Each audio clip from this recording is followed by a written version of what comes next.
Good morning. Today we learn about how the traders became ruler. Chapter 4, Social Science, Standard 8, English. Dear student, we learn about expansion policies of Wellesley, spread of British rule in whole India.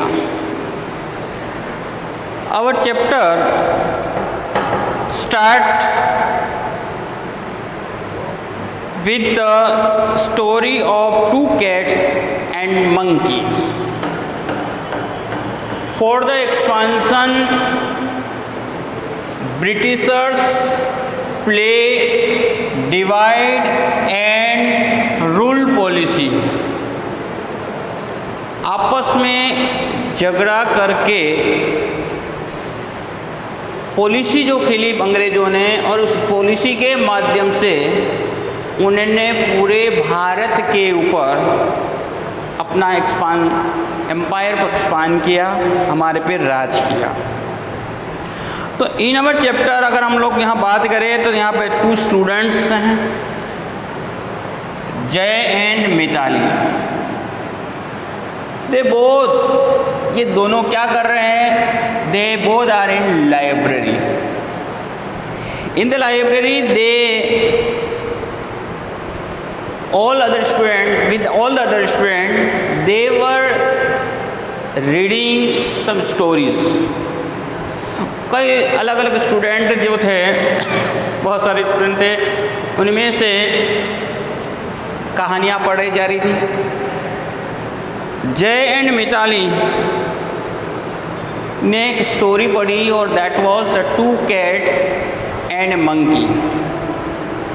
कि third party जो monkey था उसने कैसे advantage लिया और इस पर दोनों एक दूसरे को फन बना रहे थे. जय ने शायद मिताली को बंदरी बोला होगा, या मिताली ने जय को बंदर बोला होगा, ऐसा कुछ न कुछ, या बिल्ली बोला होगा. इस तरह एक दूसरे को फन कर रहे थे. The class teacher sitting beside them told that, जो पास में उनकी क्लास टीचर बैठी थी और उसने इनके झगड़ों को सुना और उनसे कहा कि डियर स्टूडेंट, हमको फाइट नहीं करनी चाहिए, अदरवाइज इसका जो उपयोग है वो थर्ड पार्टी लेगी.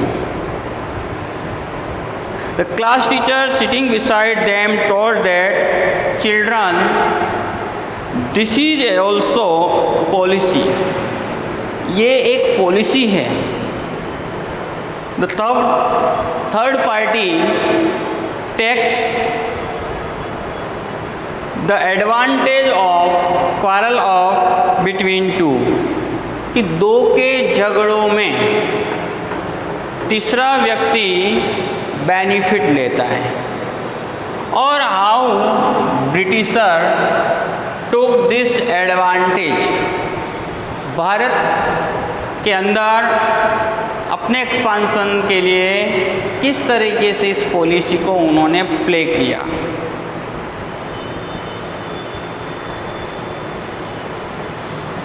अब जब सर ने ऐसा बोला, टीचर ने इस तरह बोला कि the Britisher had expanded empire in the India with this policy. एक नहीं, बहुत सारी पॉलिसीज खेली. अपनी पॉलिसियों के माध्यम से भारत के अंदर उन्होंने अपना एक्सपांसन किया. अब ये क्वेश्चन जय के दिमाग में आता है और उसने पूछा, सर हाउ इट्स पॉसिबल, या मैडम हाउ इट्स पॉसिबल, ये कैसे संभव हो सकता है? जय इसने पूछा. The class teacher said, okay let's go in the class. चलो हम कहाँ जाते हैं? क्लास में जाते हैं. And I will talk about how the Britishers came to India and established their rule over Kings of India.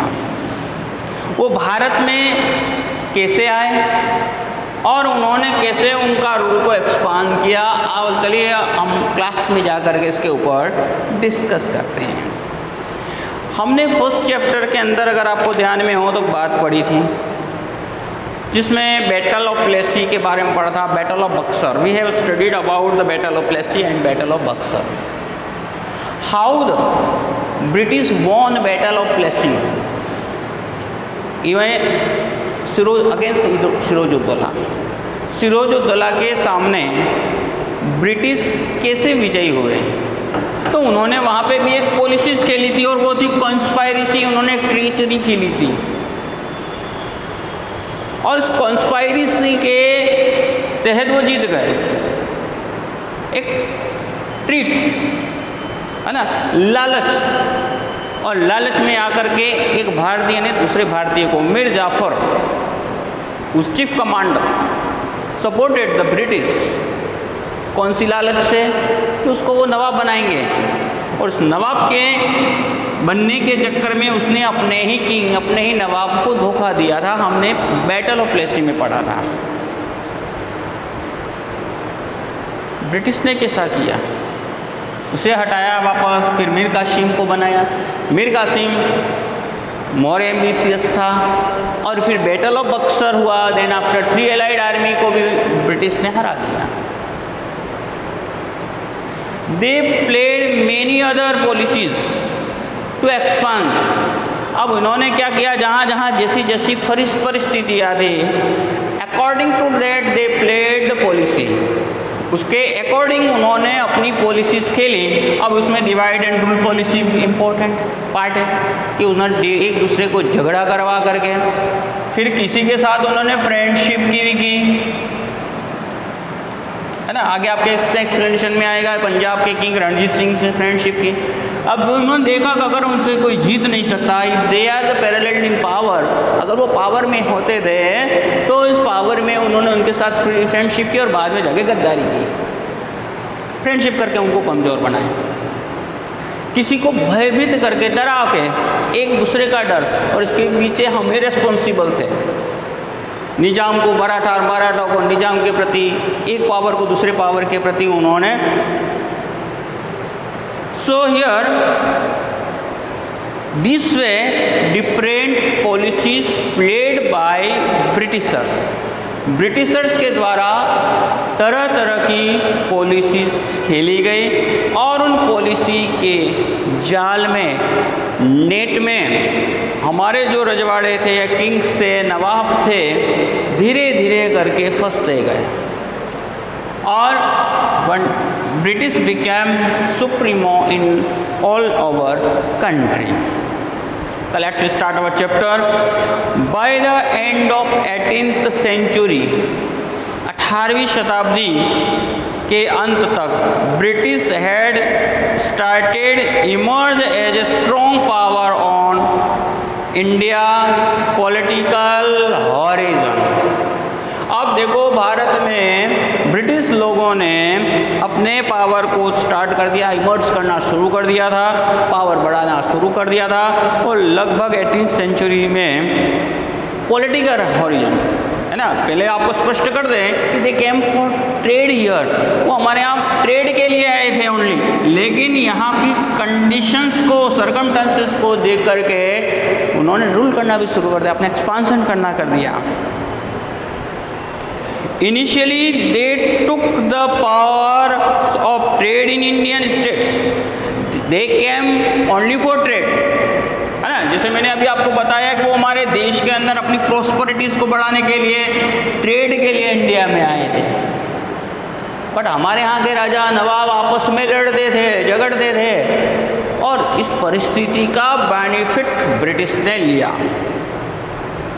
तो British came to India only for trade.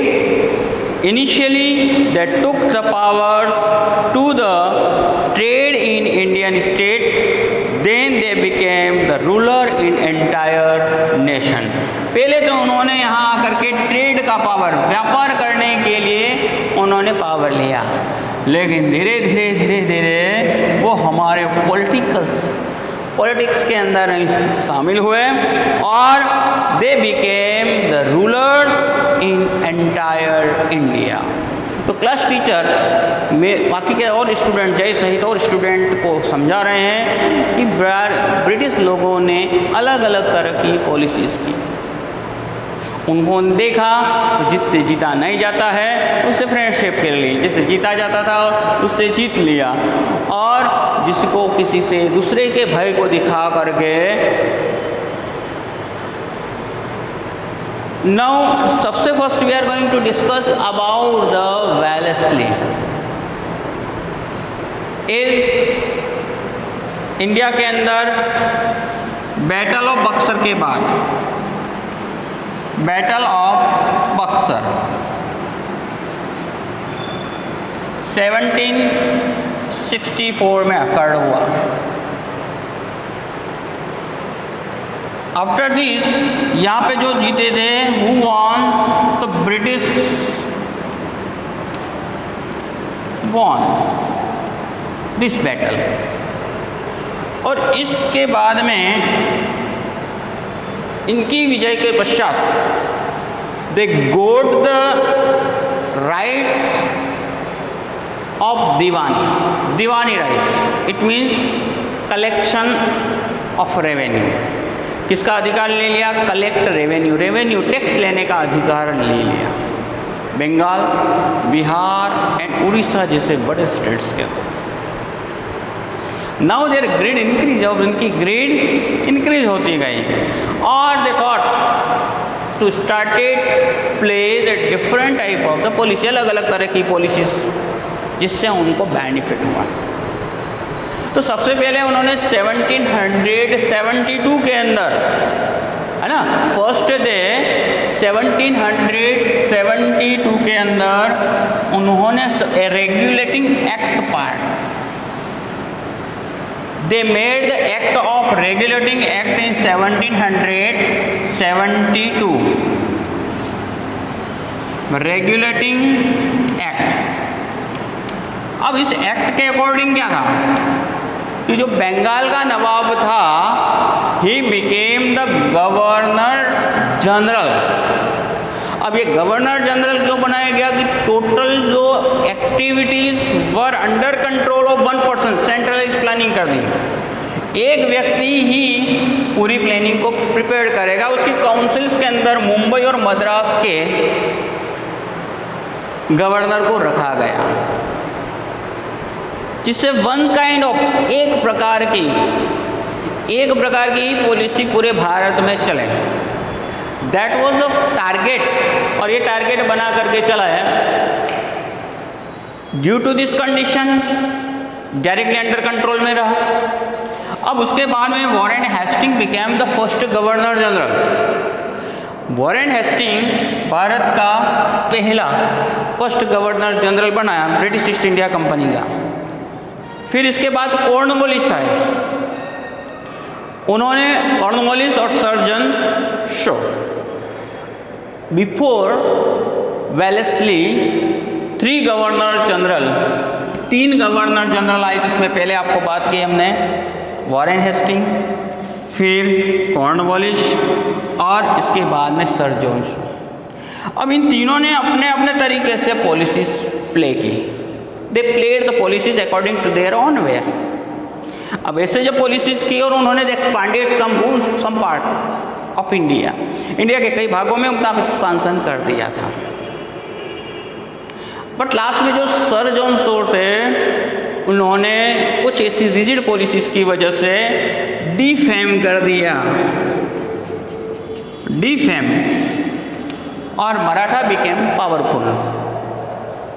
After sir John show Wellesley became the governor general of east India company.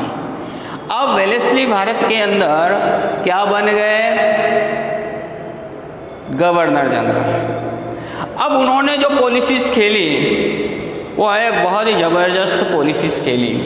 India rule exam करने के लिए उन्होंने policies खेली। उस policies का नाम था सब्सिडरी अलायंस सिस्टम। वेलेस्ली के एक्सपांशंस पार्ट के अंदर इम्पोर्टेंट पॉलिसीज़ खेली और उस पॉलिसी का नाम था subsidiary alliance system. Now we are going to read about that. When Wellesley came to India, Governor General of India at that time cutthroat competition was going on between England and France. अब जब भारत के अंदर जब ये आया Wellesley, उस समय क्या था? उस समय में throat cut competition with the French के साथ में एक जबरदस्त कंपटीशन चल रहा था। सो वेलेस्ली ने सोचा कि how can we expand the British rule, British rule को कैसे एक्सपांड किया जाए, हमारे ट्रेड को कैसे एक्सपांशन किया जाए। तो to expand the British rule is state of India for the fact that French does not became the strongest. उसका टारगेट क्या था कि ये फ्रेंच लोग जो हैं वो स्ट्रॉन्ग नहीं बने। ये नहीं चाहता था अगर इंग्लैंड को एक्सपांड करना, उसका ट्रेड एक्सपांड करना है तो डेफिनेटली फ्रेंच को आगे नहीं बढ़ने देना है। Its main target of Wellesley. और हाउ इट्स पॉसिबल, तो he played the strongest power बढ़ाने के लिए उसने became Wellesley made a plan. और यहाँ वेलेस्ली ने एक प्लानिंग की, प्लान बनाया and this was known as subsidiary alliance system. उस प्लान को हम सब्सिडरी अलायंस सिस्टम बोलते हैं।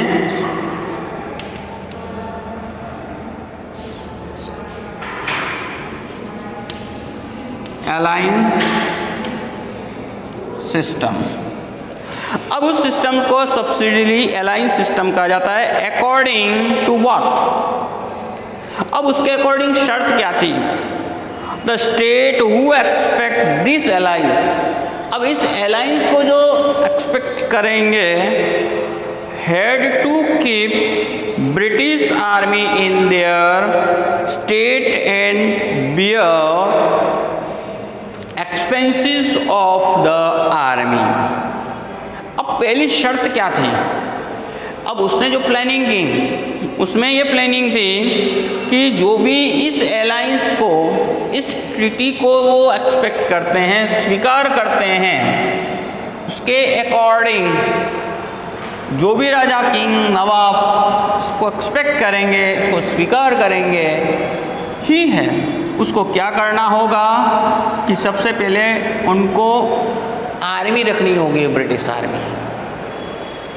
ब्रिटिश आर्मी को रखना होगा स्टेट्स के अंदर एंड बियर द एक्सपेंसेस, और उसका खर्च उसे करना होगा। Along with this, उसके साथ साथ there was a British representative. इसके अतिरिक्त वहाँ और कौन होना चाहिए? एक ब्रिटिश का रिप्रेजेंटेटिव रहेगा in the court of Nawab and king. जो राजा इसको एक्सपेक्ट करेंगे उनके उसमें एक रिप्रेजेंटेटिव रहेगा और अंग्रेज प्रतिनिधि के रूप में। Thus the British army and their representative were taken care of। इसलिए आपको यहाँ ध्यान में रखना चाहिए कि कोर्ट में कौन हो गया? एक रिप्रेजेंटेटिव। अब उससे कोई भी आप अंग्रेजों के खिलाफ पॉलिसी बनाओ तो यहाँ पता चल जाएगा। और आर्मी उनके राज्य में रहेगी और किसकी रहेगी? वो ब्रिटिश आर्मी। और उसका खर्च कौन करेगा? तो वहाँ के राजा और नवाब। द इंडियन स्टेट के लिए लेकिन एक उन्होंने शर्त रखी, और वो जो शर्त थी कि इस आर्मी का use king and Nawab would not do, इनका उपयोग वो नहीं कर पाएंगे without permission of the British, British के बिना परमिशन से उनका वो यूज़ नहीं कर पाएंगे। एंड किसी अदर एम्प्लॉयज़ को, फॉरेनर्स को वो एडमिट नहीं करेंगे, उन्हें नहीं रखेंगे। उससे देखो फ्रेंच का काम बैठे बैठे हो गए। और सुरक्षा की जिम्मेदारी हमारी होगी। किसी स्टेट्स के साथ कोई ट्रीटी नहीं करेंगे, आर्मी का यूज़ नहीं करेंगे। मतलब this way they made our king powerless. इस तरह उन्होंने देखो पावरलेस बना दिया। और powerless Indian state got British army but could not utilise. वो उन्होंने ब्रिटिश आर्मी तो पाई, लेकिन उस आर्मी को वो यूज़ नहीं कर सकते थे। Many state became the victim of Wellesley subsidy alliance system. अब ऐसे कई उसकी जाल में फंस गए, है ना। कई स्टेट इस alliance system, subsidy alliance system की जाल में फंस गए। और उसमें सबसे पहले था निजाम। निजाम, है ना, निजाम। फिर then after Mysore, Ayodhya, Gaikwad and इसके बाद में मराठा। वन बाय वन, एक एक करके इस पार्ट में जुड़े। Subsidy alliance was like a sweet poison. अब इस पॉलिसीज को हम लोग स्वीट पॉइजन के नाम से जानते हैं। स्वीट पॉइजन, एक मीठे धीरे धीरे करके खोखला कर दिया, भारत के राजाओं को खोखला कर दिया, पावरलेस बना दिया। क्यों पावरलेस बना दिया? इज यू कैन नो, क्या आर्मी का वो यूज़ कर ही नहीं सकते थे। उधर से रेवेन्यू लेने का अधिकार real power has taken by the British. तो subsidy alliance was like a sweet poison for the state of nation. Initially it gave the feeling of safety. शुरुआत में वो सेफ नजर आई एंड प्रोटेक्शंस के लिए the king, but gradually it gave the feeling of slavery. और धीरे धीरे ये पॉलिसी स्लेवरी के रूप में फंस गई एंड एक्चुअल सेंस के अंदर वो एक स्लेव के रूप में, क्योंकि रियल जो पावर था that is completely gone. The same Nizam was the first victim. इसका जो पहला विक्टिम निजाम था। फिर one by one same condition was experience by Tanjore and Karnataka. Same स्थिति तंजौर की भी बनी और इसके बाद में Karnataka. They made the Maratha fight among themselves. मराठाओं के साथ उन्होंने युद्ध किया and they were also made victim. और बाद में जाकर के उनको भी इसी पॉलिसीज़ का उन्होंने शिकार बना दिया, सब्सिडी अलायंस सिस्टम का। अब नाउ ये तो उसने ये पॉलिसीज सब खेली और इस पॉलिसीज़ को इसने वन बाय वन करके एक और एक करके कई स्टेट्स को अपने कंट्रोल में लिखा। इन सेम कंडीशन उसने दूसरे पॉलिसी एक्सपांसन के लिए की, वो divide and rule policies. As we know, हमने पहले प्रीवियस चैप्टर में भी डिस्कस किया था, मराठा वेर वेरी पावरफुल, बहुत ही पावरफुल थे। सो ब्रिटिश को आने के तुरंत बाद ईस्ट की ओर जाना पड़ा फॉर ट्रेड के लिए उनको ईस्ट की ओर जाना पड़ा। बट आफ्टर दैट वो उन्होंने क्या किया कि नाना फडणवीस, आफ्टर द नाना फडणवीस के बाद में ये जो मराठा पावर थे वो आपस में लड़ रहे थे। Maratha chief fort among themselves after the death of Fadnavis. और इसका जो बेनिफिट है पूरा का पूरा ब्रिटिश ने उठाया। Divide and rule policy, the state namely Ayodhya, Gorakhpur, Tanjore, Karnataka, Farrukhabad also suffered the same. और ये जो अदर स्टेट्स और थे वो भी इसी डिवाइड एंड रूल पॉलिसीज के सफर्ड हुए। And in this way within the 7 years, approximately 7 year के अंदर Wellesley expanded the company rule and made Britishers to the supreme power. ये 7 साल तक भारत के अंदर रहा और 7 साल 7 year के अंदर उसने एक बहुत ही पावरफुल बना दिया ब्रिटिशर को। 1798 to 1805 तक और ही बिकेम ब्रिटिश सुप्रीमो, और ब्रिटिश को यहाँ सुपर पावर के रूप में बना के चला गया। तो दिस वे कल next tomorrow we will discuss about spread of Britishers in North India या अदर इंडियन पार्ट के अंदर हम कल डिस्कस करेंगे इन आवर नेक्स्ट लेक्चर।